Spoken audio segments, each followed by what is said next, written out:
are on SSOM Vlogs with a new another interesting vlog. Gym முடிச்சுட்டு வந்தாச்சு. இன்னைக்கு meal prep வந்து பார்த்தீங்கன்னா ஈவினிங் ஸ்நாக். இந்தியன் ஃபுட் கல்ச்சர்லேயே பார்த்தீங்கன்னா எல்லா மீலையும் ப்ராப்பராக எடுத்துறதுக்கான ஃபார்மேட் இருக்குது.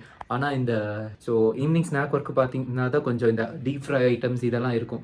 மற்ற நேரத்தில் இப்போ டிஃபனுக்கு தோசை வித் சம் சாம்பார் இருக்கட்டும், அதில் கூட சாம்பார் டாலில் கூட கொஞ்சம் மிக்ஸ்ட் அமௌண்ட் ஆஃப் ப்ரோட்டீன், அதில் சில வெஜிடபிள்ஸ் வித் ஃபைபர்ஸ் எல்லாமே இருக்குது. So lunch same sambar with இதை வெஜிடபிள்ஸ் எடுக்கிறோம். நிறைய மீலில் வந்து பார்த்தீங்கன்னா ஒரு மாதிரி பேலன்ஸ்டு டயட் தான் இருக்குது.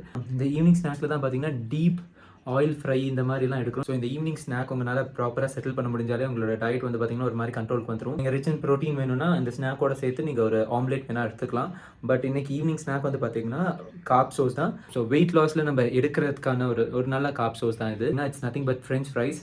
ஸோ இது கூட நான் வந்து சில நாள் வந்து பார்த்தீங்கன்னா ஃப்ரெஞ்ச் ஃப்ரைஸ் வித் ஆம்லேட் இல்லைனா French fries with protein shake அந்த மாதிரி ஏதோ ஒன்று எடுத்துருவேன் to handle my protein needs. So இன்னைக்கு வந்து we are going to make this french fries alone. Meal ப்ரெப்ல இருக்க ஒரு சின்ன ப்ராப்ளம் என்னன்னு பார்த்தீங்கன்னா you should surely have an oven or air fryer ஏதோ ஒன்று இருந்தால் தான் இதை வந்து நீங்கள் ஹெல்த்தியாக பண்ண முடியும். மீன்ஸ் பொட்டேட்டோஸ் வந்து பார்த்தீங்கன்னா ஒரு நல்ல சோர்ஸ் ஆஃப் கார்ப் தான். அதை மேக் பண்ணுற ப்ராசஸில் அது ஒரு ஃபேட்டான இல்லை ஒரு ஜங்க் ஃபுட்டாக மாற்றிடும். இப்போ இந்த ஃப்ரெஞ்ச் ஃப்ரைஸே நம்ம வந்து ஆயிலில் டீப் ஃப்ரை பண்ணாமல் ஏர் ஃப்ரையரில் பண்ணும்போது அது வந்து ஒரு நல்ல ஸ்நாக் ஆகுது. So lower in calories, so weight loss டைமில் ஃபில்லிங்காக இருக்கும். அது கூட நீங்கள் ஒரு ஆம்லேட் எடுத்துகிட்டு அவ்வளோ கொஞ்சோண்டு ஃப்ரெஞ்ச் ஃப்ரைஸ் வச்சுக்கிட்டிங்கன்னா அது ஒரு நல்ல ஸ்நாக்காக இருக்கும். பட் இதையே நம்ம ஆயிலில் டீப் ஃப்ரை பண்ணும்போது that would not be a good snack. So இதை நான் எப்படி பண்ணுறேன்னு பார்க்கலாம் வாங்க. ஃபர்ஸ்ட் பொட்டேட்டோவை இப்படி சின்ன சின்ன ஸ்லைசஸாக கட் பண்ணிப்போம். எனக்கு ஸ்கின்னோட சாப்பிட்டா பிடிக்கும். ஸோ உங்களுக்கு ஸ்கின்னை பீல் பண்ணணும்னா நீங்கள் ஸ்கின் கூட பீல் பண்ணிக்கலாம். So 1 spoon of olive oil add பண்ணிக்கிறோம். என்ன மசாலா ஆட் பண்ணிட்டு இருக்கேன்னா peri peri powder, salt, onion powder. நீங்கள் if not peri peri powder Kashmiri chilli கூட ஆட் பண்ணிக்கலாம்.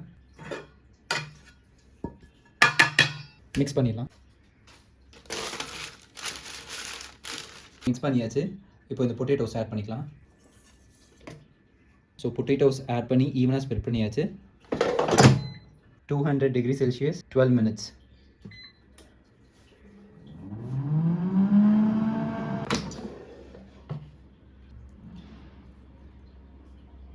கைஸ் இதுதான் என்னோட ஈவினிங் ஸ்நாக்ஸ் இப்போ. So this is spicy peri peri French fries. So இது கூட நான் ஒரு 3x போட்டு ஆம்லேட் ஆட் பண்ணிப்பேன். ஸோ இதுதான் கைஸ் என்னோட evening snacks. That is all for the day guys. இந்த மாதிரி கண்டென்ட்ஸில் உங்களுக்கு இன்ட்ரெஸ்ட் இருந்தால் do not forget to like, share, subscribe to SSOM Vlogs. This channel is not only about fitness content, we are doing a lot of other interesting stuff. So எல்லா video check out பண்ணுங்க. எந்த video பிடிச்சிருந்தாலும் do not forget to like, share, subscribe to SSOM Vlogs. Be happy, keep smiling and stay tuned to SSOM Vlogs. Bye.